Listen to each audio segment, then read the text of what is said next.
We've got Dr. David Resnick. He's an allergy specialist at Caremount Medical. Good morning, Dr. Resnick. Good morning. Thanks for having me on your show. I appreciate you being here. All right, so let's break it down because we had a really warm winter, which a lot of people are saying that's going to create even more pollen and more problems. What are the difference between all the Claritin and the Allegra and the Zyrtec and all that stuff? Okay, so I think you're right. I think we're going to have a very bad season because of the mild winter. And we do have the over-the-counter medications like Claritin, Allegra, and Zyrtec. Those are all antihistamines. And the difference between the three are like this. The Zyrtec probably works the best of the three, but 15% of patients get drowsy with that medication. The Allegra probably works second best, and there's very little in the way of drowsiness. And the Claritin works probably the third best, and with that one, there's also very little in the way of sedation. Yeah, so a lot of people say that about the Claritin, that it doesn't. Why doesn't Claritin work as well as the other ones?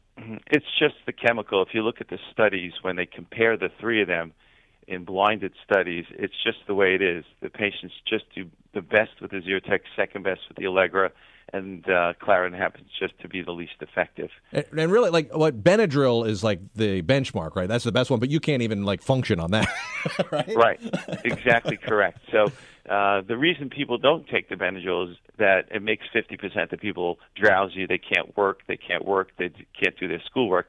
So in general, we don't use that much anymore for the season allergies. All right, so now explain this Flonase. Now, that's the one that you shove up your nose, right? The Flonase? Exactly, well, correct. Yeah, probably not the medical Correct. term, shove it up your nose, but...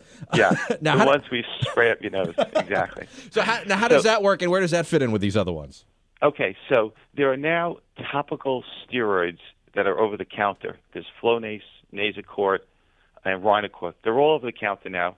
The topical steroids, they get rid of any inflammatory cells in the nose, especially the allergy cells that are in the nose, and they actually work better than the antihistamines. The downside is like this. It needs to be used on a daily basis in order for it to work. So when people are having an acute reaction, when they use it the first day, they may not get a complete effect, so patients think it's not working. But if they use it consistently over a few days or a week, then they'll get a better effect than the antihistamines. They just have to be consistent about using it. There is a downside to these medications in that they can cause headaches and they can cause nasal bleeding. So when we tell the patients how to use them, we tell them to keep it away from the septum, which is the middle of the nose, because if you spray it towards the middle, which is the septum, you can increase the chance of bleeding. So we tell them to put it in their nostril and point to that ear. So if they're putting in their right nostril, we tell them to point to their right ear. If they're putting in the left nostril, point to the left ear, so we can keep it away from the septum and get less in the way of bleeding. Probably about 5% of patients also get headaches with them. But again, they do work better than the antihistamines if they're used consistently.